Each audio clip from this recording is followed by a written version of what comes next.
My name is Arman Sengupta, and this is my analysis of The Lottery as part of a project in ENG3UO. The Lottery is a short story written by Shirley Hurdy Jackson in 1948. The story takes place in a small rural village where there are only about 300 people. It likely takes place in the time when it was written, so 1948, only 3 years after World War II. The story begins on a blissful summer morning where all 300 citizens have gathered in the town square to partake in the annual lottery. Initially, everyone seems very happy, humorous, and talkative, enjoying the beautiful weather and other fun activities that have been set up by Mr. Summers. Eventually, Mr. Summers joins the gathered crowd in the town square with a black box filled with slips of paper, each one representing a family.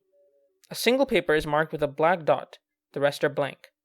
When Mr. Summers asks for help, they are initially hesitant.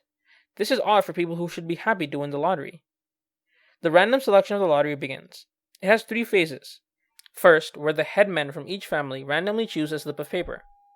The headmen from each household represented within that family, who got the marked paper, also go and choose a slip. Finally, each person from the household who drew the marked paper draws a paper. As the drawings go on, we can see the group become increasingly anxious, eventually leading to Tessie Hutchinson protesting that her family was selected. At this point, a realization should hit the audience that winning the lottery might not necessarily be a good thing. Either way, she is silenced by her own husband as well as the community. Since they only have one household, the drawing immediately skips to the individuals. Her husband, daughter, and 2 sons, and herself, draw slips of paper. The children jump up in excitement as they did not receive the marked paper. Then, the husband reveals that he also does not have the marked paper. This means that unlucky Tessie has just won the lottery. She protests, claiming that it isn't fair, that it's wrong, but the villagers, her own family, don't listen to her. Seconds later, she is stoned to death by the villagers, her husband, and her children. The story quickly takes a sharp turn for the worse, but it built up our anxiety about the lottery as the story went on. This juxtaposition of happy normal citizens versus murderous cold-hearted evil ones increases the effect that it has on the reader. The powerful effect the story has leaves us questioning our own traditions and human nature.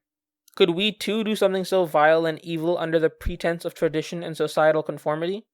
Is our own desire to conform to the status quo of society so strong as to make us believe and do anything? These are the major themes explored by the story, along with the smaller theme of gender roles/gender inequality, although this is not the focus of the story, and might be more a figment of the time it was written in. The theme surrounding the danger of tradition and societal conformity is what is prominent. With this being written only a few years after the events of the Holocaust, the story points out how this dystopian fiction can, and already has, come to life in our world. We should, however, not be fooled and believe that this is not possible of happening in North America. Western countries have a mentality of, it can't happen here.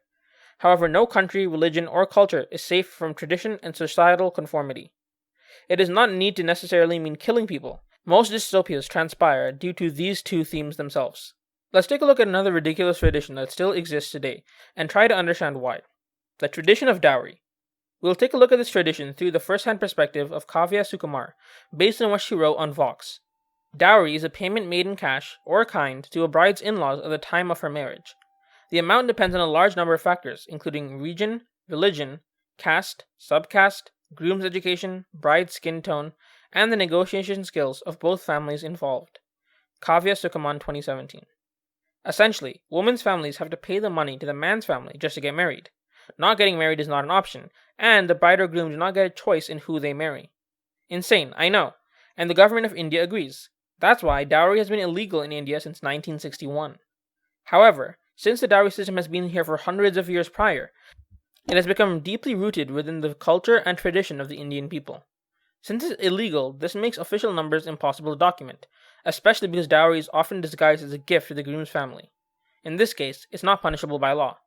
However, Kavya states that half the weddings in her family have been conducted with a dowry. This is despite her feminist mother and the education against dowry in Indian schools. Regardless of the actual numbers, the dowry system is still very prevalent. The system creates a male-dominated society where single women, or women in positions of leadership, are socially shunned. Where boys are looked at as assets, girls are burdens. In fact, it is so bad that parents often kill their baby daughters. This happens so often that there are 940 women for every 1,000 men, according to the 2011 Indian census. Even people like Kavya, who are fully aware of the senselessness of dowry, are put into difficult situations when asked by their family members and pressured by society. For example, Kavya and her husband Srini were put in a difficult situation when Srini's family called, asking him to pay his sister's dowry. Srini's initial reaction was to offer absolutely nothing as dowry. Our reservations have nothing to do with the parting of such a large amount of money. They were about the sexist and regressive ideas that we would be supporting, Kavya said. The decision, however, was still very hard for them to make in reality. It was not as simple as following their morals. There were massive societal and family pressures, despite being halfway across the world. Kavya says, just a few minutes ago into our game of Dowry No Dowry, a few months ago, it was clear to Srini that me and our personal ideologies and morals were pitted against the fear of letting the family down. This was not going to be an easy decision. So even when people know it's not the right thing to do, sometimes societal and traditional values make it hard to do the right thing. Thankfully, Kavya and Srini did not pay the dowry in the end, but refusing to give the dowry would definitely reflect back on Srini and his family, his uncle warned him. We're going to be labeled selfish. Distant relatives will place the blame on me, the outsider, for breaking the culture, said Kavya. You might argue that this stuff does not happen in Canada, but you'd be wrong. India is also a democracy, just like Canada. The law also makes dowry illegal, and forced marriage is illegal, and yet it happens. It does not necessarily need to be a dowry, or a murderous lottery. In different parts of the world, in different cultures, different types of dystopian realities are more or less likely to form.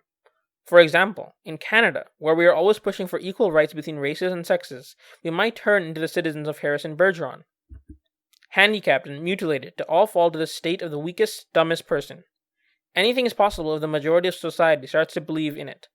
At that point, it becomes very hard to break from the social norm.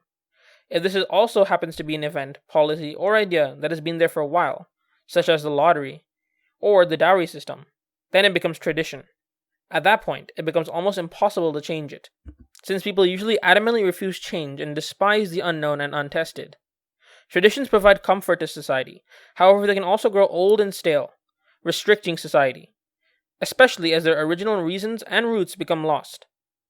In this case, we need to start questioning what we believe to be right and wrong, truth and fiction. The lottery and the dowry system alike showcase the threat of tradition and social conformity. Shirley Hardy Jackson encourages us to think independently for ourselves and question tradition, to make decisions based on our values, our morals, not those of society at large. So the next time you make a decision, think who's making it, you or your societal norms and traditions.